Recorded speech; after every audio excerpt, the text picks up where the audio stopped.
Hey Spencer, want to record some bonus content? I definitely want to record some bonus content. So you had a really great idea about doing some DC and Marvel uh, fights, Yeah, but having Marvel heroes fight DC villains and DC villains fight Marvel villains. yeah. I What thought a it'd be fun.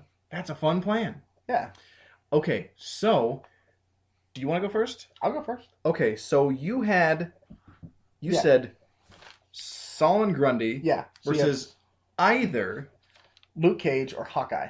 and so I have to decide how this Yeah, battle yeah, works yeah, out. yeah, Well, I think Grundy and Luke Cage is kind of like the Thing Hulk fights. yeah. Like Okay. the Thing holds his own, like the Thing being Luke Cage Yeah, here. yeah, yeah. But the Hulk's, stronger as the more mad he gets. Uh-huh. The Thing's got that determination. I think this is either a draw or edge to Grundy, even though I really like Luke Cage. Oh wow. Okay. Well, I think like Grundy can fight Superman. Yeah. Okay? Right. Grundy fights Green Lantern, Golden Age. Uh-huh. But so I he took on the whole JSA. That's true. So I give the edge to Grundy here. Okay. I'm not saying Luke couldn't beat him because it's possible. Right. He'd have to be clever, and well, Grundy ain't so bright. Right. So a maybe. I don't know That's- if we really decided if we were gonna be like who wins this. Maybe just No, no. talk about Yeah, the I fight. just want to talk about it. So my thought was Hawkeye is very clever.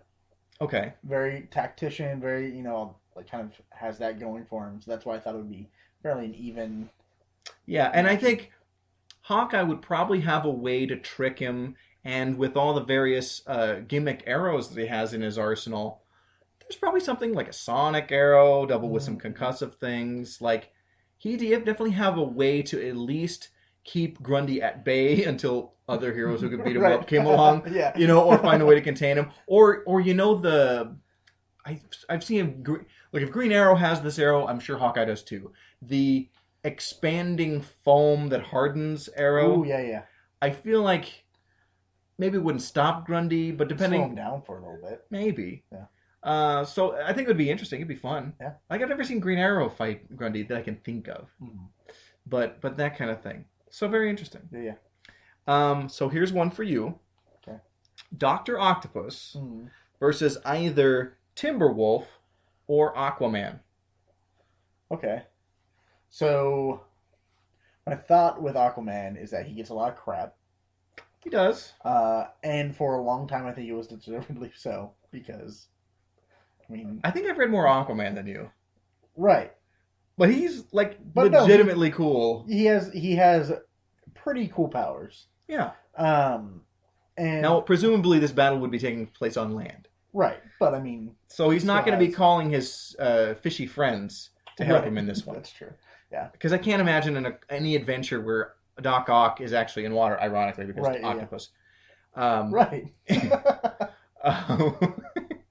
Huh. Like, I can't see any nautical-themed Doc Ock story not feeling like an old episode of the Batman show. Right. Yeah, you're right. Okay, so you Like, said and he would Timberwolf? totally be Burgess Meredith's Penguin as Doc Ock in that scenario. Right, yeah, Okay. yeah. So you said Timberwolf or Aquaman. Aquaman. So Timberwolf, Legion of Superheroes. Yeah. I think he would just go mad and just like rip off the arms of Doc Ock and beat him with them. I don't know if he has the strength, that level of strength, No? Okay. but I think, he is comparative to Wolverine. Right. I mean, and you could say this is before, you could even go like, okay, this is before Doc Ock had adamantium-laced arms, Right. the original ones. Think of maybe Bone Claws Wolverine versus Doc Ock, basically, Okay, yeah, is the Timberwolf. Good fight. I think Timberwolf or Stabby McKnife fans would have the ability to, the stamina to wear down Doc Ock. Yeah. Because Doc Ock is a portly, middle-aged guy. Right. Even with the arms, which of course are doing all the stuff, I mean, like, it still draws from the energy from his body, right? I think. Yeah. Or does it have an external power source, like a battery? I don't know. Yeah. But, like, I feel like the agility would play in the fact he could dodge the arms, maybe get him stuck in some stuff. Yeah. I know I'm taking over your thing. Yeah, I'm sorry. It's okay. But so personally, I want to lean towards Timberwolf. yeah, I mean, I think he could beat him. I think it would be a more fun fight to watch than Aquaman and Doc Ock. I think because Aquaman is just like, okay, he has super strength. Right. I think Doc Ock would beat Aquaman though because he's this is so fish out of water, literally. I feel like many of Aquaman's powers lean on being in or near water. Right. And I think Doc Ock could definitely get the upper hand and be able to take him down. Yeah. Not that Aquaman isn't cool, and especially in an ensemble group like Justice League, he is able to contribute. Yeah. But on his own against a land-based mid-level supervillain like Doc Ock, right. I think he might be a bit out of his depth. Okay. Yeah, but I think Superwolf has a shot though. Yeah.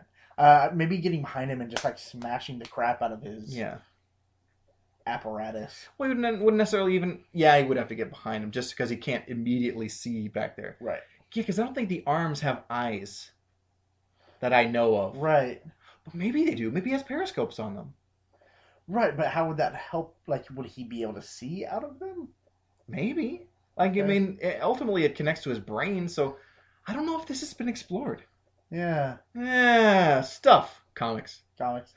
So that's... Are we pretty good on that one? I think we're good on that one. Okay, so that was my first one. What about your next one? My next one was Black Manta and versus Daredevil or Moon Knight. Black Manta. Typically aquatic, but is versatile. Mm-hmm. And he's got the big laser cannon helmet, which is dope.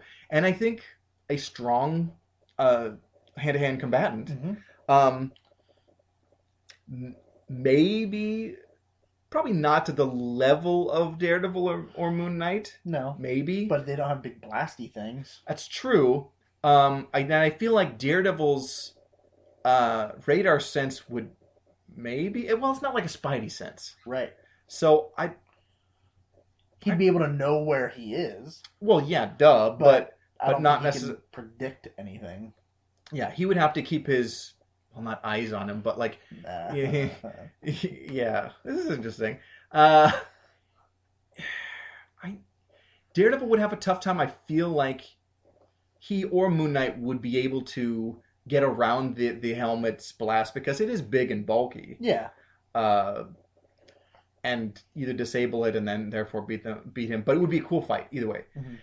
Moon Knight, he's got moonarangs, which I know they call something else, but that's what they look like. They're totally moonarangs. He's got the mooncopter.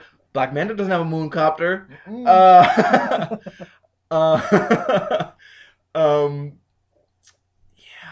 And so not having any henchmen, he does have his Manta men, but I'm not... Right. not. I mean, maybe like either DD or Moon Knight would have to, beat up a bunch of those guys before they get to fight Black Manta. Right. Therefore giving him the advantage of having them being worn down a bit. Yeah. And certainly they have lost the element of surprise at that point. Right. Which I feel like they both heavily lean on. Yeah. But I feel like, okay, Moon Knight, it's schizophrenic Batman. So, like I feel like since Batman could beat Black Manta probably. Yeah. By the law of transitive properties, I guess Moon Knight could. Yeah. And Daredevil would find a way. Yeah.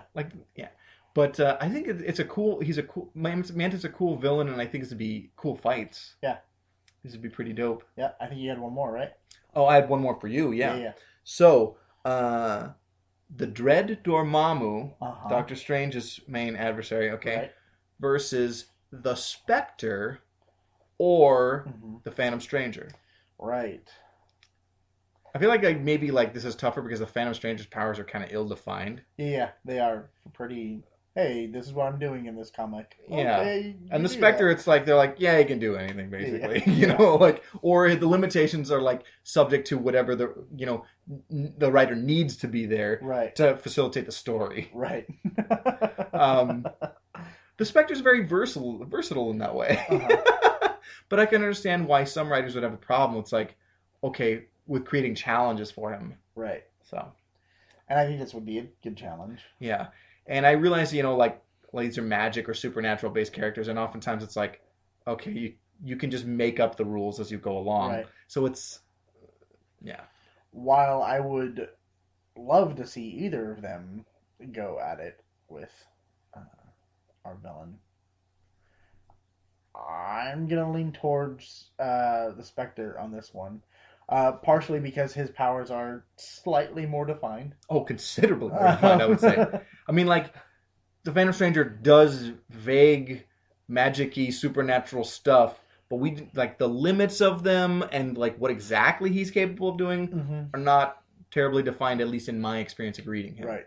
And I know that Spectre can make himself really big. Yeah. Maybe just squashes. And, but I mean, who's to say that Dormammu couldn't do that either? That's the thing. It's like he's the evil magic overlord of the Dark Dimension. Right. So I mean, I don't. Yeah. Maybe this wasn't the best choice for me.